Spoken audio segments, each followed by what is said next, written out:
कृषि तथा पशुपन्छी विकास मन्त्रालयको आयोजनामा सिंहदरबारमा एक दिने प्रादेशिक समन्वय समितिको बैठक सम्पन्न भयो। कृषि तथा पशुपन्छी विकास मन्त्रालयका सचिव डाक्टर योगेन्द्र कुमार कार्कीको अध्यक्षतामा सम्पन्न उक्त गोष्ठीमा कृषि तथा पशुपन्छी विकास मन्त्रालयका सहसचिव डाक्टर हरिबहादुर केसीले स्वागत एवं आर्थिक वर्ष 2077-78 को प्रथम चौमासिक प्रगति प्रस्तुतिकरण गर्नुभएको थियो। कार्यक्रममा कृषि तथा पशुपन्छी विकास मन्त्रालयका सचिव डाक्टर योगेन्द्र कुमार कार्कीले निर्देशन दिँदै कार्यक्रमलाई प्रभावकारी रूपमा सञ्चालन गर्न भए गरेका समस्याहरूको निकास खोजी गरी अगाडि बढ्न जोड दिनुभयो। हामीले तीनटा कुराहरू दियौँ, ब्लक र पकेट। पकेट हामीले स्थानीय तल दियौँ, ब्लक चाहिँ हामीले चाहिँ कसलाई दियौँ भन्दाखेरि चाहिँ हामीले प्रदेश सरकारलाई दियौँ, जोन र सुपर जोन चाहिँ हामीसँग रह्यो। उहाँहरूको माग के भने पकेट र ब्लकको बिचमा पनि लिङ्केजेस भएन, ब्लक र चाहिँ जोनको बिचमा पनि लिङ्केजेस भएन, जोन र सुपर जोनको बिचमा सुपर जोन त थोरै छ हामीसँग लिङ्केजेस भएन भन्ने चाहिँ प्रश्न उठ्यो।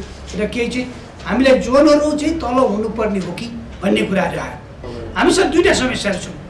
एउटा पकेट र ब्लक चाहिँ हामीले चाहिँ मलाई लागिरहेको हामी चाहिँ वर्कआउटहरू गर्नुपर्छ। तपाईँले पकेट र ब्लक सायद स्थानीय तहले स्थानीय सरकारले सञ्चालन गर्नुपर्ने चिज हो कि। सो अवसरमा कृषि तथा पशुपन्छी विकास सचिव डाक्टर प्रेम नारायण कँडेलले निर्देशन दिँदै कार्यक्रम सञ्चालन गर्दा आइपरेका समस्याहरू छलफल गरी समाधानको उपाय पहिचान गरौँ र एकरूपता ल्याएर कार्यक्रमहरू सञ्चालन गर्ने पर्नेमा निर्देशन दिनुभयो। अब यो पैसा यहाँ राखेर ब्लकमा पठाउने हो कि सोझै पठाउने हो कि डिमान्डमा पठाउने हो कि त्यति पठाउने हो कि भन्ने विषयमा अबको प्लानिङमा के रीति गर्नुपर्छ। मैले पशुतर्फको मैले यसो साथीहरूसित कुरा गर्दाखेरि अब पशुको आफै पैसा कम रहेछ, अर्को त्यहाँ खर्च पनि हुँदैन, नपठाए पनि हुन्छ कि चाहिने मात्रै पठाउने कि भन्नेतर्फ छलफल गर्छु। सो अवसरमा 7वटै प्रदेशका सचिव एवं प्रतिनिधिहरूले आर्थिक वर्ष 2077-78 को चौमासिक सञ्चालित कार्यक्रमहरूबारे संक्षिप्त जानकारी तथा सिकाइहरू प्रस्तुत गरेका थिए। बैठकमा सशक्त वित्तीय हस्तान्तरण मार्फत पठाइएका कार्यक्रमहरूको प्रगति प्रतिवेदन सम्बन्धमा, चालु आर्थिक वर्षको प्रथम चौमासिक अवधिको कार्यक्रम सम्बन्धमा, आगामी आर्थिक वर्षको योजना तर्जुमा सम्बन्धमा, प्रधानमन्त्री कृषि आधुनिकीकरण परियोजना अन्तर्गत सञ्चालित ब्लक विकास कार्यक्रम सम्बन्धमा, कृषि तथा पशुपन्छी विकास सम्बन्धी कार्यमा सङ्घ, प्रदेश र स्थानीय तह बीचको अन्तर सम्बन्ध व्यवस्थित गर्ने निर्देशिका बारे र रासायनिक मलको आवश्यकता, बफर स्टक र धान मकै स्टोरेज बनाउने सम्बन्धमा छलफल गरिएको थियो।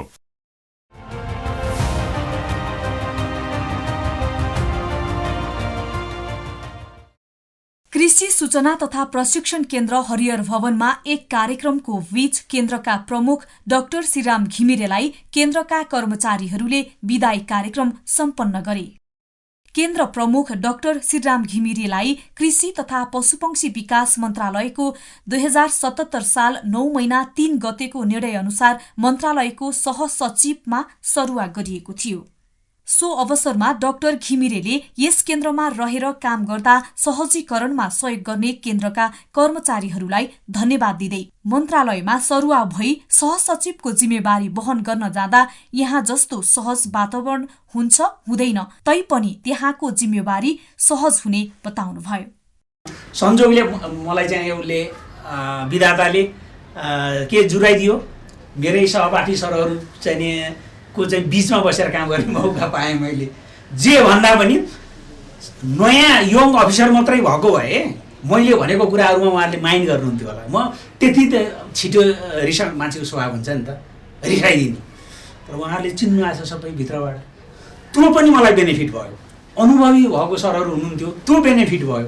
अरू जुन भाइ बहिनीहरू नयाँ आउनुभयो, हाम्रो यो टिम यसरी चाहिँ बसेर काम गरेको देखेपछि उहाँहरूले पनि गर्नुभयो। त्यसले गर्दा यो अफिस नै बडा सुन्दर चाहिँ नि मय भएर बित्यो भन्ने मलाई लागेको छ। तर हामीले डेलिभरेसन के गर्यौँ त भन्ने कुराले महत्त्व राख्छ नि त। किनभने यो कार्यालय, यो केन्द्र किन छ त भन्दा हाम्रो टार्गेट जुन चाहिँ नि समूह छ, टार्गेट चाहिँ नि हाम्रो जुन ग्रुप छ त्यो भनेको किसान, त्यसलाई हामीले कति सेवा प्रदान गर्न सक्यौँ, प्रभावकारी रूपमा गर्न सक्यौँ कि सकेनौँ भन्ने सन्दर्भमा विचार गर्दा हाम्रो जनशक्तिको हिसाबले पहिलाका ठुल्ठुला 4वटा कार्यालयहरू गाभिएर बनेको अवस्थामा पहिलो एउटो कार्यालयमा रहेको जनशक्ति बराबरको 4वटा कार्यालय गाभिँदा पनि हामीसँग नभएको अवस्थामा पनि हाम्रो चाहिँ सेवा प्रवाहमा हामीले सकेसम्म कमी आउन दिएनौँ कि भन्ने मलाई लाग्छ। केन्द्रका निमित्त प्रमुख ईश्वरी प्रसाद पाण्डे र वरिष्ठ कृषि प्रसार अधिकृत सरोज कान्त अधिकारीले विदाई कार्यक्रममा डाक्टर घिमिरेले केन्द्रमा दिएको योगदानको चर्चा गर्दै सहसचिवमा भएको जिम्मेवारीको कार्यकालको सफलताको कामना गर्नुभएको थियो।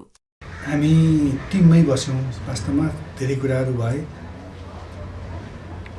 संयोगले चाहिँ 4-5 जना 44 सालदेखि सँगै चाहिँ काम गरेका चिन्जान भएका साथीभाइहरू यहाँ परियो होइन। 30औं वर्ष भयो हाम्रो सहकार्य भयो। त्यस्ता साथीहरू बसेर काम गर्दाको चाहिँ छुट्टै अनुभव हुन्छ। हामी बडो टिममा रहेर काम गऱ्यौँ। पर्फेक्ट टिमहरूको रूपमा चाहिँ काम गरेको जस्तो लाग्छ। यो बिचमा यस्ता कुनै किसिमका समस्याहरू हामी बिचमा चाहिँ रहेनन् र एउटा स्मुथली नै यो गएको जस्तो लाग्छ हाम्रो टिममा चाहिँ। र अझै पनि हाम्रो चाहना थियो सँगै नै हिँड्ने, तथापि अब हाम्रो यहाँ भन्दा चाहिँ उपल्लो निकायले चाहिँ चाहना गरेर सरले उहाँ बोलाएपछि त्यसमा पनि हामी खुसी हुनुपर्ने नै हुन्छ।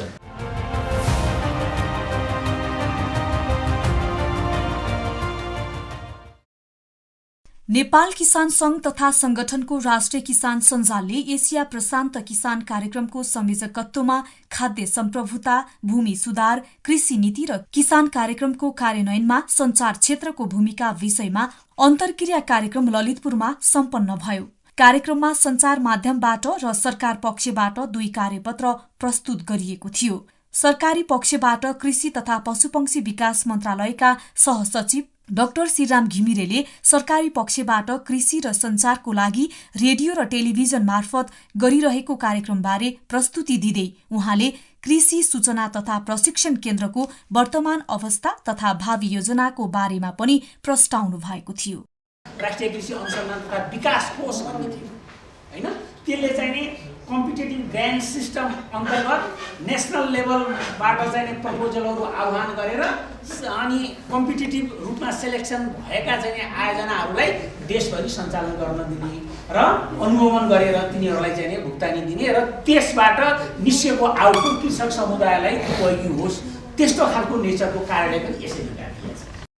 त्यसैगरी सञ्चारमा कृषि बिटको महत्व र स्थानबारे सञ्चारकर्मी सङ्गम महतले सरकारबाट सूचनाको हकका लागि बेला बेलामा भोग्नुपर्ने समस्या र कृषि, खाद्य सुरक्षा, भूमि र खाद्य सम्प्रभुता विषयमा कानूनी कार्यान्वयनको अवस्था र सञ्चारको भूमिका सम्बन्धमा प्रस्तुतिकरण दिनुभएको थियो।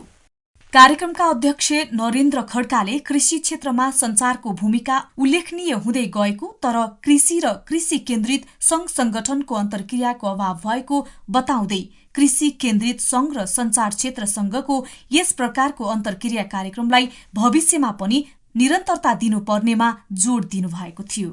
साझा आवाज बनाएर, साझा धारणा बनाएर राष्ट्रिय किसान सञ्जालले सरकारसँग अरू विभिन्न निकायहरूसँग आफ्ना विचारहरू, भावनाहरू राख्ने, आदान प्रदान गर्ने र किसानहरूका समस्याहरूको विषयमा टेबल टक गर्ने, डायलग गर्ने, छलफल गर्ने। त्यसरी नै हामी मूलतः राजनैतिक दलसँग आबद्ध किसान सङ्घ सङ्गठनहरूले राजनैतिक मात्रै कार्यक्रमहरू बढी गर्ने स्थितिमा अब व्यावसायिक खालका कार्यक्रमहरू गर्ने, व्यावसायिक चेतनाका कार्यक्रमहरू, व्यावसायिकरणतर्फ उन्मुख गर्ने कार्यक्रमहरू गर्ने, कृषि व्यवसायसँग जोडिएका राजनैतिक मुद्दाहरूलाई ज्यादा प्राथमिकता दिने र एउटा साझा सहमति बनाएर सरकारसँग र अरू निकायसँग सहकार्य गर्ने।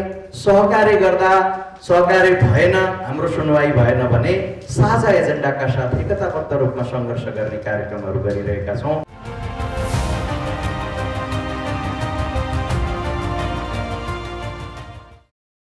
समुदाय व्यवस्थित सिंचित कृषि क्षेत्र आयोजनाको आयोजनामा स्थानीय तहमा सरोकारवालाहरू बीच कृषि विकास कार्यक्रम सञ्चालन विषयक एक दिने अन्तर्क्रिया गोष्ठी काभ्रे पलाञ्चोक जिल्लाको धुलीखेलमा सम्पन्न भयो। कृषि ज्ञान केन्द्र ललितपुरका प्रमुख कृष्णभद्र अधिकारीको अध्यक्षतामा सम्पन्न अन्तर्क्रिया गोष्ठीमा प्रमुख अतिथि कृषि विभागका महानिर्देशक डाक्टर गोविन्द प्रसाद शर्माले जनप्रतिनिधिहरू आफ्नै क्षेत्रमा कार्यक्रम लैजानुपर्छ भन्दै दबाब दिने चलन छ। त्यो अवस्थामा हामी कार्यक्रम सञ्चालकहरूले कृषकका समस्या, कार्यक्रमको उद्देश्य र कार्यक्रम अनियमितता हुँदा अख्तियारको छानबिन कारबाहीलाई सम्झेर काम गर्नुपर्ने सुझाव दिनुभयो। साथै उहाँले सहभागीहरूका समस्या सुल्टाउन कार्यक्रमको बजेट सही ठाउँमा कार्यविधि अनुसार काम गर्नुपर्ने र खर्चको फाँटबारी नियमित रूपमा पठाउनु कर्तव्य सम्झिनुपर्ने बताउनुभयो।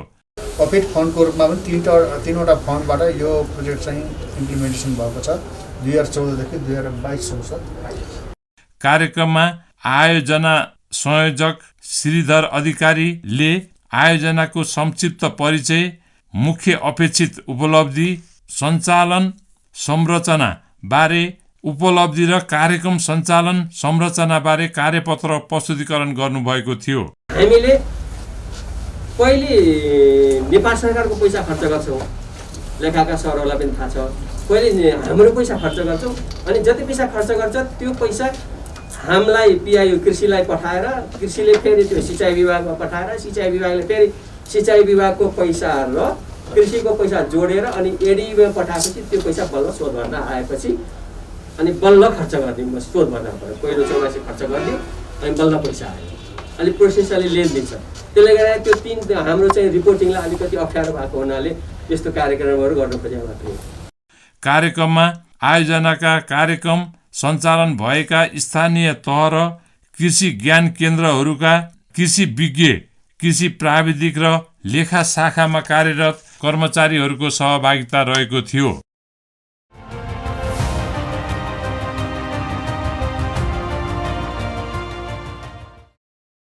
कृषि क्षेत्रमा पछिल्लो समय विदेशबाट फर्किएका युवा जनशक्तिहरूले आधुनिक प्रविधि अपनाएर व्यावसायिक कृषिमा संलग्न रहेको पाइन्छ।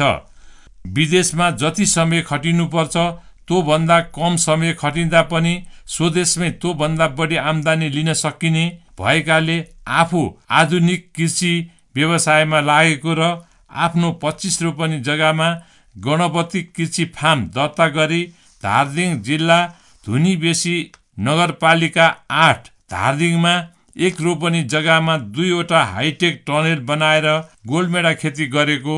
हाइटेक टनेल बनाउन कृषि ज्ञान केन्द्र धादिङले अनुदान सहयोग गर्दा आफूमा थप हौसला मिलेको बताउनुहुन्छ युवा व्यवसायी कृषक देवराज आचार्य। आफू 2 वर्ष इजरायलमा गई हप्तामा 2 दिन कलेजमा अध्ययन गर्दै अरू दिन कृषि सम्बन्धी कार्य गर्दै आएको, स्वदेश फर्किएपछि इजरायलबाट फर्किएका साथीहरूसँग मिली लमजुङ दुरानामा सामूहिक कृषि गर्दै आएको र पछिल्लो समय धुनीबेसीमा आफ्नो जग्गामा व्यावसायिक कृषि पनि गर्न थालेको कृषक आचार्यले बताए। इजरायलमा कृषिमै सर हाम्रो पढ्ने विषय पनि कृषि नै थियो। अनि हामी 2 दिन चाहिँ हप्तामा कलेज पढ्न जान्थ्यौँ अनि बाँकी 4 दिन चाहिँ फार्ममा 10 घन्टा दिनको 10 घन्टाको दरले यही गोडमेल गर्ने हैन टिप्ने काममै गर्नुपर्छ। इजरायलको कृषि र यहाँको कृषिमा फरक के पाउनुभयो? फरक भनेको चाहिँ त्यहाँ चाहिँ सबै मेसिनबाट कृषि हुन्छ, हाम्रो काम भनेको हामी मेसिनको अपरेटर हुन्छौँ। यहाँ चाहिँ हामी सबै चाहिँ लेबरको रूपमा सबै काम चाहिँ हातले बल प्रयोग गरेर काम गर्नु पर्यो। वहाँ चाहिँ ठुला ठुला फार्ममा पनि फिजिकल वर्क गर्नु पर्दैन, मेसिनलाई चाहिँ राम्रोसँग ह्यान्डल गरेर मेसिनलाई अपरेट गर्यो भने सबै काम मेसिनले गर्छ, बलको काम गर्नु पर्दैन। यहाँ चाहिँ लेबर टाइपको काम भयो कृषि भनेको सबभन्दा गाह्रो काम भयो नेपालमा चाहिँ। नेपालमा प्रविधि युज कम छ। अनि मूल्यहरू चाहिँ उहाँ चाहिँ ठुलो क्षेत्रमा गर्छ, राम्रो मूल्य पाउला हैन? हजुर सर। यहाँ चाहिँ मूल्य त पाउँदैन त लेबर त्यसरी परिवार। सानो सानो स्केलमा काम गर्दा अहिले त मैले अब मेरो कृषिको अनुभवले के भन्न थालेको छु भने नेपालमा कि संसारमा किसानले कृषिको प्रगति गर्न सक्दैन।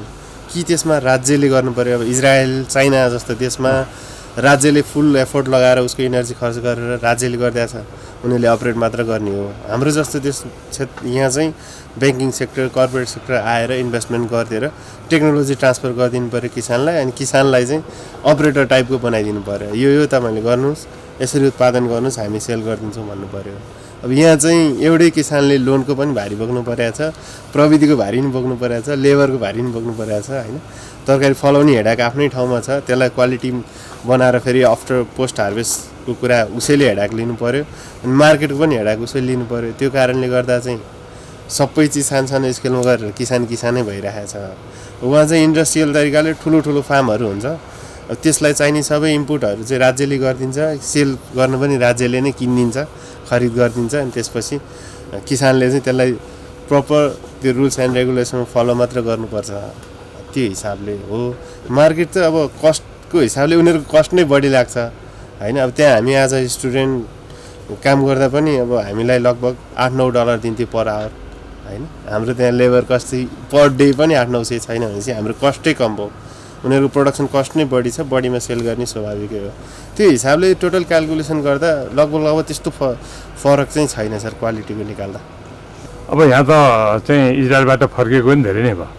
म 5 वर्ष भयो सर। 5 वर्ष भयो। 5 वर्षमा नेपालमै गर्छु भनेर लाग्नुभएको छ र कस्तो अनुभव भएछ, सफल हुन्छ कि हुँदैन, र बाहिर गएर आएका मान्छेहरू अहिले भौँतारिरहेका छन्, उनीहरूलाई के सल्लाह दिनुहुन्छ? असफल भन्ने त कृषिमा गर्दै नगरे मात्रै हो सर। यहाँ त तपाईँको 5 रुपियाँ रोप्यो भने 100 रुपियाँ फल्छ कृषिमा, राम्रोसँग गर्नु पऱ्यो। यहाँ हामी एउटा चाहिँ 1 रुपियाँको दाना रोपेर अब मेरो एउटा टमाटरको बोटबाट म चाहिँ 7देखि 8 किलो कम्तीमा पनि टिप्छु।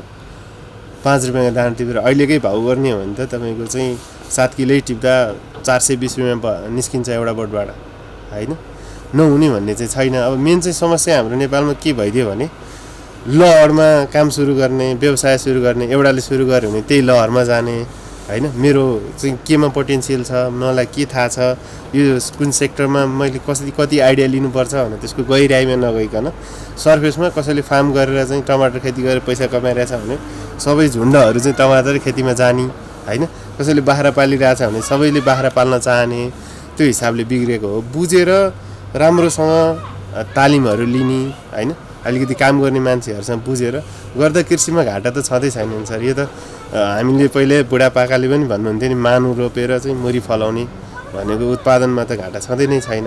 तर त्यसलाई व्यवस्थित रूपमा ज्ञान लिएर प्रविधि प्रयोग गरेर अहिले चाहिँ सकेको लेबरलाई कस्टलाई कम गर्नु पऱ्यो होइन। धेरै चाहिँ उत्पादन वृद्धि गर्नु पऱ्यो होइन। बजारमा राम्रो चिज पठाएर राम्रो दाम लिनु पऱ्यो। यही टमाटर पनि अब बजारमा चाहिँ 50 रुपियाँ किलो पनि पाइन्छ, यही टमाटर बजारमा 120 रुपियाँ किलो पनि पर्छ।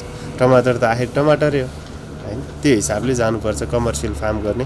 कृषि त नेपालमा कृषिको स्कोप छैन त भन्नै मिल्दैन सर, त्यो त नगर्नेहरूले भन्ने हो होइन। अहिले लकडाउनको टाइममा पनि एउटा सस्टेन हुन सक्ने सेक्टर भने कृषि मात्रै बच्यो होइन। सबै सेक्टर ध्वस्त हुँदा पनि कृषि क्षेत्रले सबै ध्वस्त भएको क्षेत्रलाई सम्हालेर उनीहरूलाई खुवाएर चाहिँ अगाडि बढाइरहेछ भने त कृषि गर्न त असम्भव भन्ने हुँदै नै भएन। व्यवस्थित तरिकाले गर्नु